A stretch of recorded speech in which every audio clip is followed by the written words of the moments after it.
Hello বন্ধুরা, চলে এসেছি আজকে অনুষ্ঠান বাড়ির মতন দই কাতলার রেসিপি নিয়ে। ঘরে যদি অনুষ্ঠান বাড়ির মতন দই কাতলার স্বাদ পেতে চাও তাহলে একবার এইভাবে ট্রাই করে দেখতে পারো। অসাধারণ লাগে খেতে, ভাত পোলাও সবের সাথে দুর্দান্ত টেস্ট হয়। তাহলে চলো ঝটপট দেখে নিই কীভাবে বানিয়েছি আমি এই দই কাতলা। এর জন্য আমি কিছু মশলা নিয়ে নিয়েছি। ঠিক এই মশলাগুলো ব্যবহার করলে এর স্বাদ কিন্তু একদম অনুষ্ঠান বাড়ির মতন হবে। এখানে দেখো আমি 7 পিস কাতলা মাছ নিয়ে নিয়েছি। এখানে পেটি কাতলাগুলোই নিয়েছি আর একটা নর্মাল পিস রয়েছে। এবারে মাছগুলো ধুয়ে পরিষ্কার করে নিয়ে এর মধ্যে লবণ দিয়ে দিলাম আর সামান্য একটু হলুদ দিয়ে দিলাম। দিয়ে মাছগুলো একটু মেখে আমি রেখে দেবো কিছুক্ষণের জন্য। এই দই কাতলা খেতে কিন্তু বাচ্চারাও খুব পছন্দ করে। দেখো এভাবে ভালো করে মেখে আমি কিছুক্ষণের জন্য রেখে দিচ্ছি। আর তারপরেই দেখিয়ে দিচ্ছি এই রেসিপিটা রান্না করার জন্য আমি কি মশলা ব্যবহার করেছি। এখানে নিয়েছি আমি বেশ 15টা মতন কাজু বাদাম, সাথে নিয়েছি 1 বড় চামচের মতন পোস্ত, 1.5 চামচের মতন পোস্ত দিয়ে দিলাম এখানে, আর দিয়ে দিচ্ছি 1 চামচ মৌরি।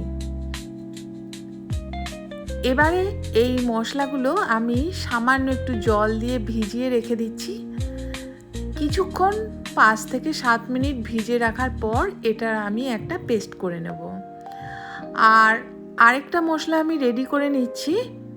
সাথেই আমি একটা মিক্সিং জারের মধ্যে 2টো মিডিয়াম সাইজের পেঁয়াজ দিয়ে দিলাম, 1 ইঞ্চি আদা টুকরো কেটে দিয়ে দিয়েছি, আর 4টে রসুনের কোয়া দিয়ে দিলাম, সাথে 4টা কাঁচা লঙ্কা দিয়ে দিচ্ছি।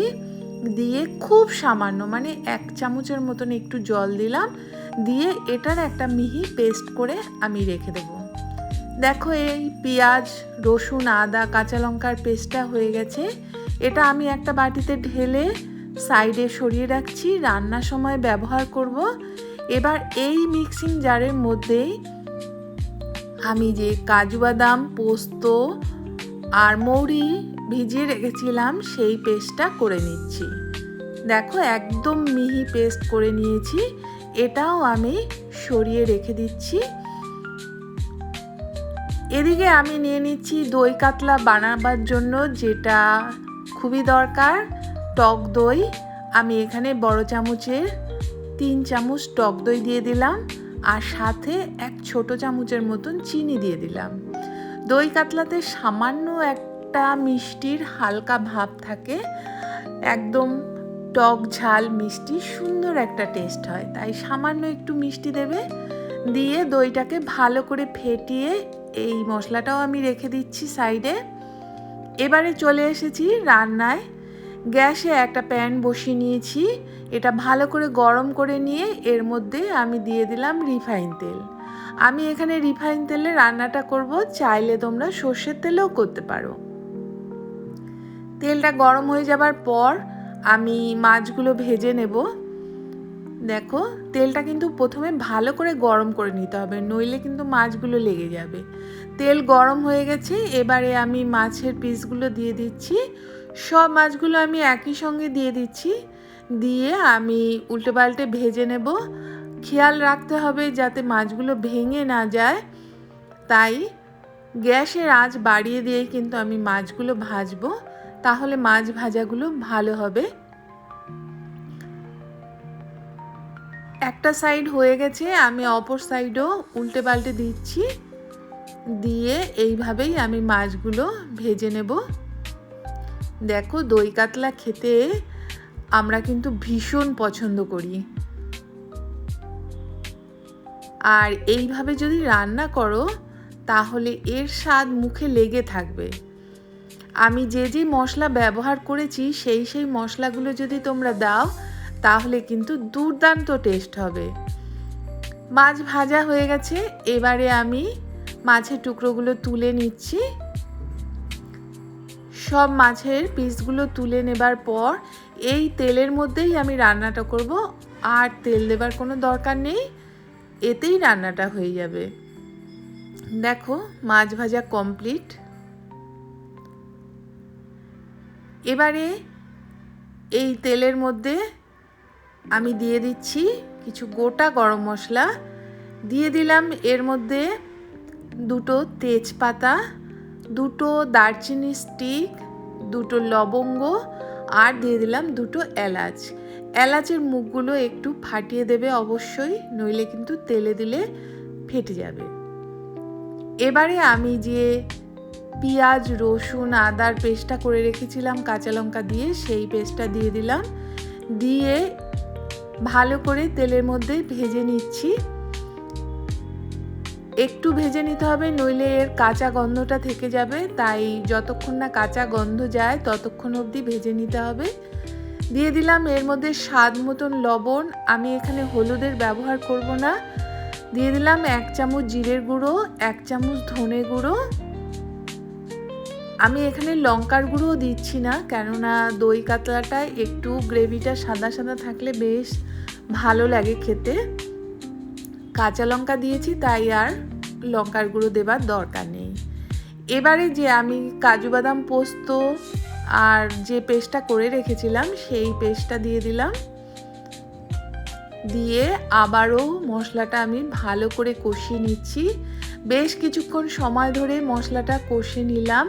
দেখো মশলাটা কত সুন্দর হয়েছে, একদম জড়ো হয়ে যাচ্ছে আর পাশ দিয়ে কিন্তু তেল ছাড়তে শুরু করে দিয়েছে। সুন্দর করে মশলাটা কষিয়ে নিলে তাহলে কিন্তু টেস্টটা ভালো হবে। রেডি হয়ে গেছে মশলাটা। এবারে গ্যাসের আঁচটা আমি একেবারে কমিয়ে দিলাম, কমিয়ে দিয়ে আমি যে টক দইটা ফেটিয়ে রেখেছিলাম সেটা দিয়ে দিলাম এর মধ্যে। যখনই টক দই দেবে তখন কিন্তু গ্যাসের আঁচ একেবারে কমিয়ে দেবে বা বন্ধ করে দিতে পারো, দিয়ে নইলে দইটা কেটে যেতে পারে, আর কেটে গেলে ভালো লাগবে না, ছাড়া ছাড়া হয়ে থাকবে। তাই গ্যাসের আঁচ কমিয়ে দিয়ে দইটা দিয়ে আমি একটু নাড়াচাড়া করে নিচ্ছি, তারপরে আমি গ্যাসের আঁচটা আবার বাড়িয়ে দেব। দেখো একটু নাড়াচাড়া করে নেবার পর এবারে আমি গ্যাসের আঁচ বাড়িয়ে দিলাম, দিয়ে আবারও মশলার সাথে ভালো করে একটু কষিয়ে নিচ্ছি। খুব বেশি সময় কষানোর দরকার নেই, কেননা মশলা তো আগেই রেডি হয়ে গেছে। দইটা দিয়ে জাস্ট 2 মিনিটের মতন একটু আমি নাড়াচাড়া করে নিলাম। রেডি হয়ে গেছে, দেখো সুন্দর গ্রেভিটা তৈরি হয়ে গেছে।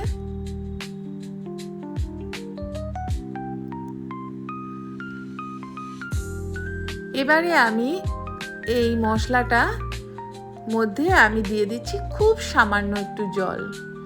আমি 1 কাপের মতন জল দিলাম, তোমরা দেখতেই পেলে আমি 1 গ্লাস জল নিয়েছিলাম, তার থেকে হাফ গ্লাসের মতন জল দিলাম, মানে 1 কাপের মতন। কেননা এই গ্রেভিটা বেশ ঘন ঘন গ্রেভি হবে, তবেই কিন্তু এর টেস্টটা ভালো লাগবে, পাতলা হলে কিন্তু ভালো লাগবে না। এবারে এই গ্রেভিটা একটু হালকা ফুটিয়ে নিয়ে তারপরে আমি ভেজে রাখা মাছের পিসগুলো দিয়ে দিচ্ছি গ্রেভির মধ্যে। সবগুলো মাছের পিস দিয়ে দিলাম,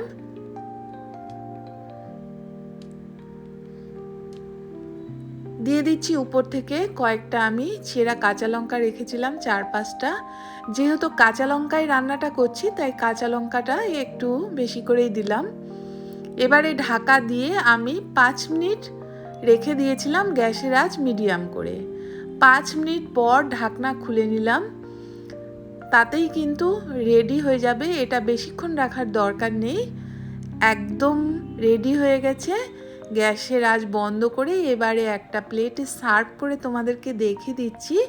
গ্রেভিটার ঘনত্বটা দেখো কতটা সুন্দর হয়েছে, আর দেখেই তো জিভে জল চলে আসছে। এটা ভাত, পোলাও, ফ্রাইড রাইস সবের সাথে খেতে কিন্তু দুর্দান্ত লাগে। একদম অনুষ্ঠান বাড়ির স্বাদ এই রেসিপিটার মধ্যে চলে এসেছে।